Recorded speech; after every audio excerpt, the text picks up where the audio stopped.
Bueno, vamos a hablar acerca del peronismo y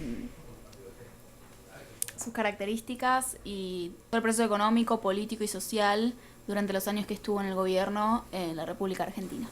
Con la elección de febrero de 1946, la fórmula Perón-Quijano, del recién formado Partido Laborista, contra Tamborini y Mosca, del Partido Radical, triunfó con un 52% de los votos. Juan Domingo Perón entonces asumió la presidencia de la nación. Una vez finalizada la Segunda Guerra Mundial, Argentina se encontraba en una situación económica muy buena. Entonces, el planteo que se hizo del gobierno fue el de si seguir como un país esencialmente agrario o introducir en su mundo la industria.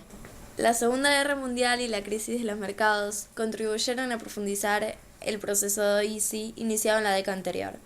Perón se inclinó por la sustitución de importaciones, fundamentalmente de industria liviana. Organizó un primer plan quinquenal desde 1947 a 1951, cuyos objetivos fueron darle impulso a la industria, permitir que ésta creciera a través del otorgamiento de créditos, nacionalizar los servicios públicos, elevar el nivel de vida para así fomentar el consumo interno, dar impulso al pleno empleo, establecer una justa distribución de la riqueza y establecer un plan de obras públicas y de viviendas.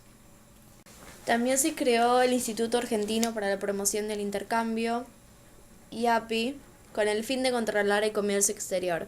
El IAPI fue creado en 1946 bajo la órbita del Banco Central.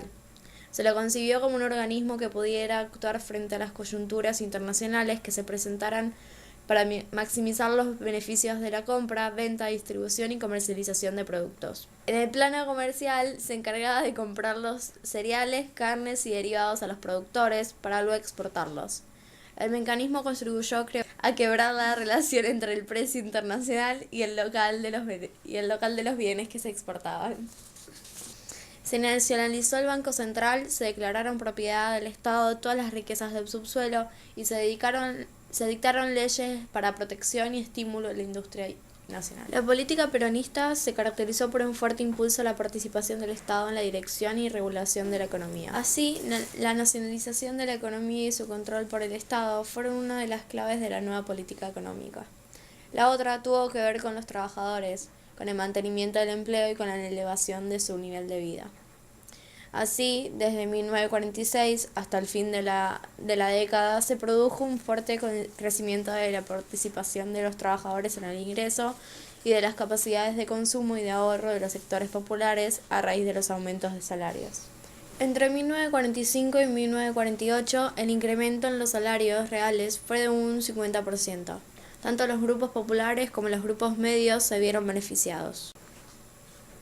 Tales políticas se combinaron con la acción de la Fundación Eva Perón, dedicada al auxilio de los sectores populares menos integrados. El peronismo también impulsó los créditos baratos para la vivienda, así como la construcción de barrios para dichos grupos. De este modo, más allá de vaivenes económicos, en el periodo que va desde 1946 a 1955, se recuperaron en Argentina posibilidades de ascenso social. Otro de los sectores en los que la política peronista se relacionó con la extensión social del bienestar fue la educación. Se escolarizaron los nuevos sectores y el analfabetismo continuaba su tendencia a la disminución. Asimismo, aumentaba el número de estudiantes que eran miembros de sectores trabajadores. En 1950, un decreto estableció la gratuidad de la enseñanza universitaria, hasta entonces arancelada. Y hacia 1952 se creó la Universidad Obrera Nacional. En el periodo caracterizado por estas condiciones económicas y sociales iniciales, el oficialismo impulsó varias transformaciones de impacto electoral. Por una parte, en 1947 el Congreso sancionó la ley que consagraba el voto femenino, la iniciativa formal en una acción política que tuvo como protagonista destacada a Eva Perón. El voto femenino se concretó en 1951. Otros cambios significativos tuvieron lugar por efecto de una reforma constitucional. En 1949 se sancionó la nueva Constitución, que consistía en la inclusión de derechos de tipo social, una novedad en la tradición constitucional argentina. Esta Constitución fue inspirada en la mexicana de 1917, a toda la multitud en el acto de la reforma constitucional. La coyuntura externa favorable en la que surgió el Estado peronista comenzó a invertirse hacia 1949. Precios de cereales y carnes volvieron a su normalidad y las reservas naturales se agotaron.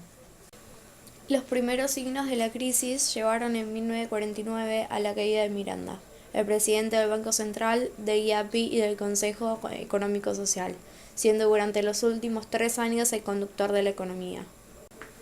La crisis se agravó acompañada con 2 sequías sucesivas. El invierno de 1952, la gente debió comer pan negruzco elaborado con mijo, faltó la carne y los cortes de luz fueron frecuentes. También ese invierno murió Eva Perón, uno de los símbolos de prosperidad perdida. En 1952, durante la segunda presidencia de Perón, el gobierno optó con firmeza un nuevo rumbo económico. Se puso en práctica el plan de emergencia. Para reducir la inflación, se restringió el consumo interno. Fueron eliminados los subsidios a distintos bienes de uso popular, se estableció una veda parcial al consumo de carne y se levantó el congelamiento de los alquileres. Por otra parte, se proclamó la vuelta al campo.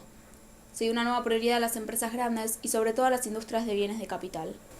El gobierno puso sus mayores esperanzas en algo que se convertiría el tema central de las políticas económicas, la concurrencia de capitales extranjeros, que según Romero empezaron a ser imaginados como unos por la piedra filosofal y como otros como el caballo de Troya de la economía. Perón inició su segundo periodo visiblemente consolidado por el nuevo plan económico, que parecía tener éxito.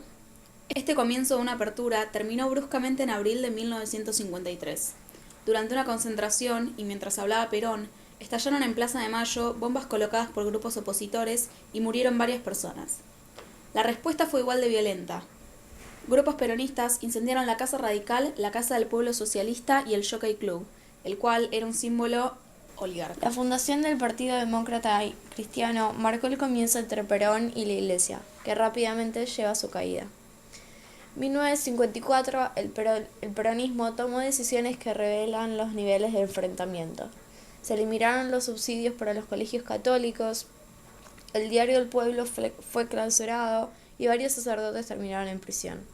Se suprimió la educación religiosa en los hechos, se sancionó una ley de divorcio y se redujeron los feriados religiosos.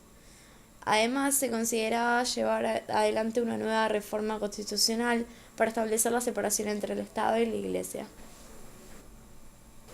El conflicto estalló en 1954, cuando en Córdoba compitieron 2 manifestaciones, una organizada por católicos y otra por la UES.